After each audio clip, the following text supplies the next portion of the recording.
this is a very interesting quote, which I think deserves to be read again. This is a quote from the non-Adventist sources of her day, and this one comes from American Biographical History of Eminent and Self-Made Men of the State of Michigan, 3rd Congressional District, page 108. So this is a secular source that is writing about Ellen G. White. And it says, as a speaker, Mrs. White is one of the most successful of the few ladies who have become noteworthy as lecturers in this country during the last 20 years.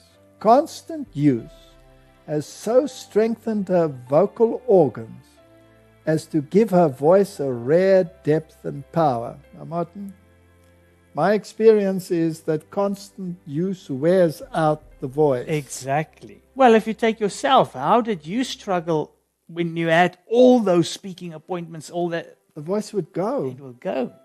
But here was something very different.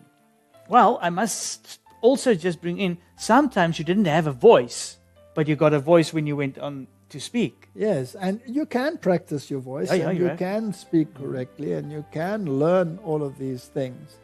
But there was something very different about Ellen G. White. Let's read on. Her clearness and strength of articulation are so great that when speaking in the open air, she has frequently been distinctly heard at the distance of a mile. Martin? That's incredible. Yeah.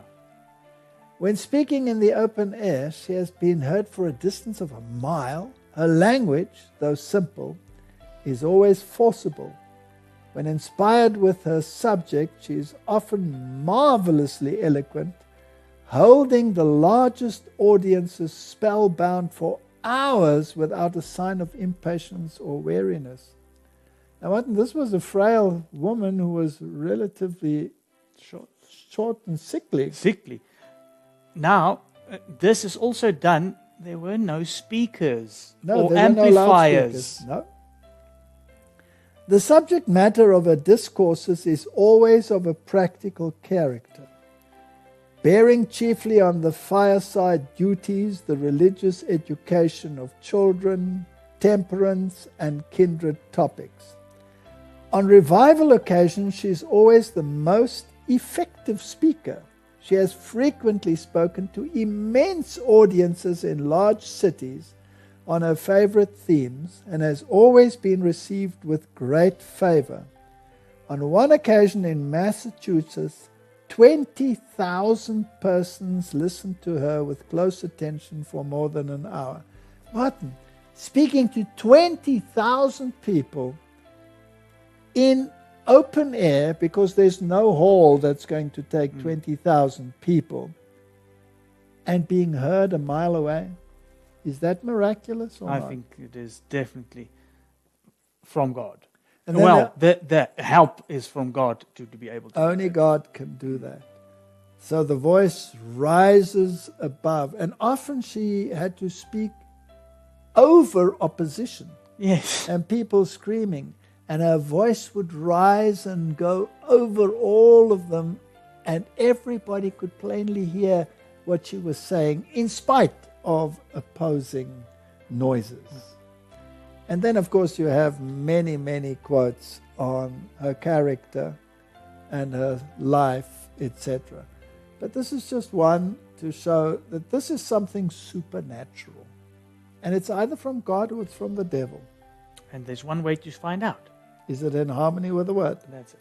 So, Martin, if it is from God, then surely there are consequences to rejecting it. Well, let's just backtrack to that. Surely if it's from God. I don't know what more we can do to try and really get people to understand that it is from God. I don't know. The proof of the pudding is in the reading. In the reading. The only way you can, if you want to argue against it, you haven't read. You haven't read it, that's for sure. All right, what are the consequences? The Pharisees said one to another, if we had lived in the days of our fathers, we would not have united with them in shedding the blood of God's servants. At the same time, they were planning to take the life of his son. This should open our eyes to the power of Satan to deceive the mind that turns from the light of truth. Many wonder at the blindness of the Jews in rejecting Christ. Had we lived in his day, they declare, we would never have been partakers in the guilt of those who rejected the Savior. But when obedience to God requires self-denial and humiliation, these very persons refuse obedience. They manifest the same spirit as did the Pharisees. If you take the persecution in the Middle Ages, God was pointing to his word. They were reading the word, and the result was that they were tortured and persecuted to death. That's it.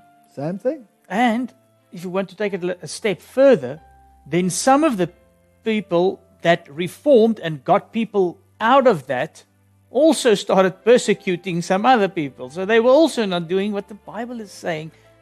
As soon as somebody had new light, they got stuck in their old light. So in many cases, the testimonies are fully received, the sin and indulgence broken off, and reformation at once commences in harmony with the light God has given. In other instances, sinful indulgences are cherished, the testimonies are rejected, and many excuses which are untrue are offered to others as the reason for refusing to receive them. The true reason is not given. It is a lack of moral courage, a will strengthened and controlled by the Spirit of God to renounce hurtful habits. Bottom line, it is Satan's plan to weaken the faith of God's people in the testimonies. Satan knows how to make his attacks. He works upon the minds to excite jealousy, dissatisfaction towards those at the head of the work. The gifts are then questioned. Then, of course, they have but little weight, and instruction given through vision is disregarded. Next follows skepticism in regard to vital points of our faith, the pillars of our position, then doubt as to the Holy Scriptures, and then the downward march to perdition. When the testimonies, which were once believed, are doubted and given up, Satan knows that the deceived ones will not stop at this. He redoubles his efforts till he launches them in open rebellion, which becomes incurable and ends in destruction. That's a sad state of affairs, where it ends. A very sad state of affairs. It continues, by giving place to doubt and unbelief in regard to the work of God, and by cherishing feelings of distrust and cruel jealousies, they are preparing themselves for complete deception. They rise up with bitter feelings against the ones who dare to speak of their errors and reprove their sins. It is not alone those who openly reject the testimonies or who cherish doubt concerning them that are on dangerous ground. To disregard light is to reject it. That's a scary one, eh, Martin? I wonder if you can put on there to postpone light is to reject it. The Lord is still giving me time to do this, that, and the other. If you know something is wrong, work on it. When they came to Pharaoh and said, when shall I ask the Lord to remove this? He said, tomorrow. Yeah. He wanted to live another night with the plague. Why not now? No. If you lose confidence in the testimonies, you will drift away from Bible truth. Martin, that's a serious one. I've been fearful that many would take a questioning, doubting position, and in my distress for your souls, I would warn you. How many will heed the warning?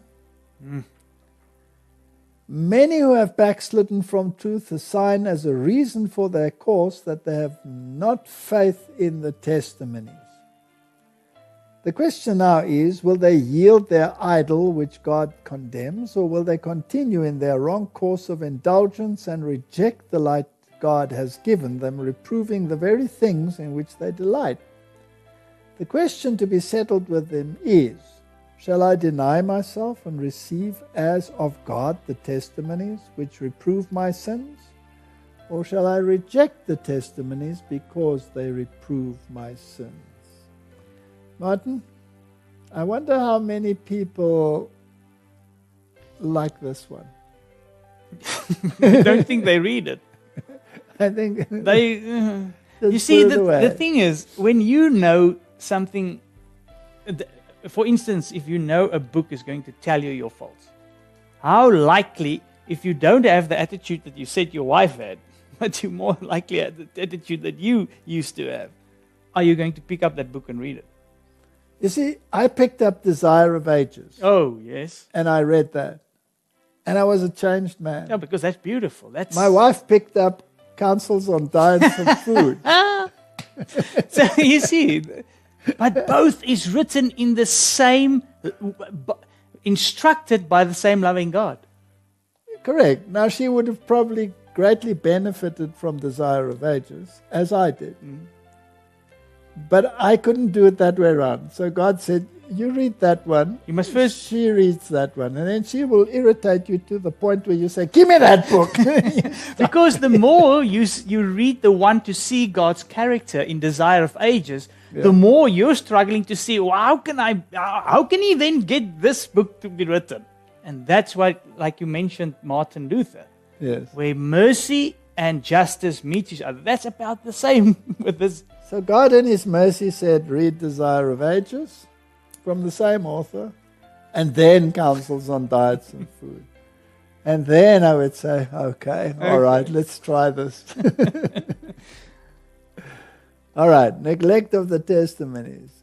It is not alone those who openly reject the testimonies or who cherish doubt concerning them that are in dangerous ground.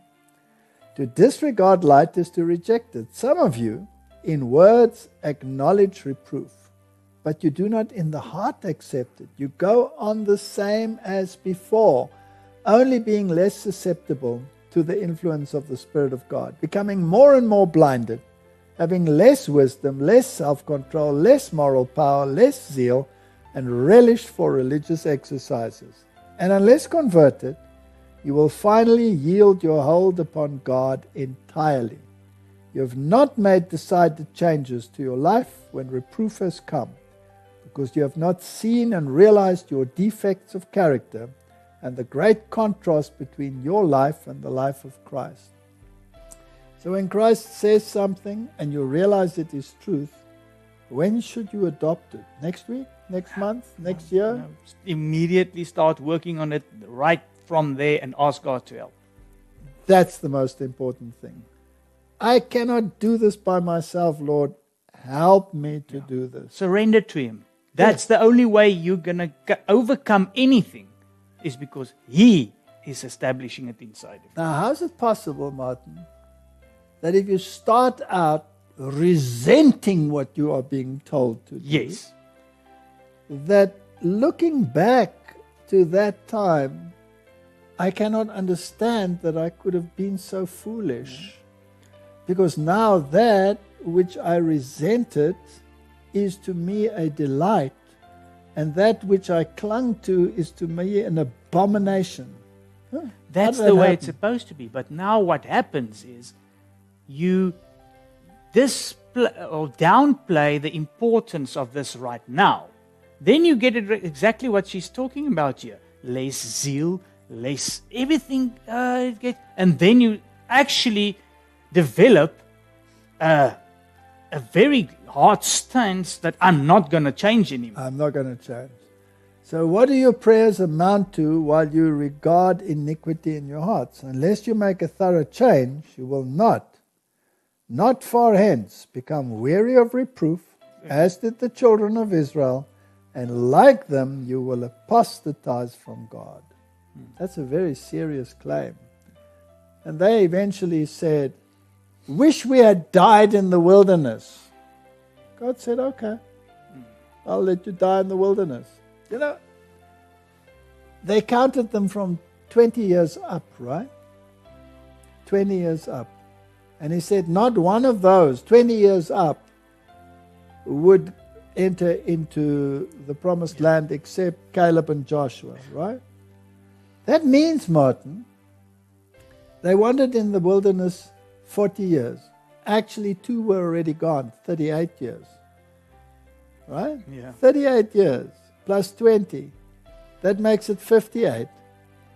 That means that many in that group didn't enter and must have died before they were 58 years old. Yeah. Huh? That's a serious thing. Now, if you see what happened and how often the plagues struck them, and when the serpents bit them, how many died. It was thousands upon thousands. It's all the rebellious ones. Yes. Because Joshua and Caleb, they were old. Yeah. And they went in. They went in. So everybody could have gone in. That's a very good... some speculation that can come in there. Definitely. Yeah. If you read not only the testimonies, but the Bible version of this, it makes sense exactly what you say. If you take it back to what did God do? They lusted for these things. Yes. And He gave it to them. And what happened? While it was still between their teeth, yeah, He sent a wasting disease into their souls. So obviously for these 40 years, they were still rebellious. They didn't all of a sudden say, oh, okay, great, I'm going to change now. Yes. Well, because none of them went in. That's bad. Scary, huh?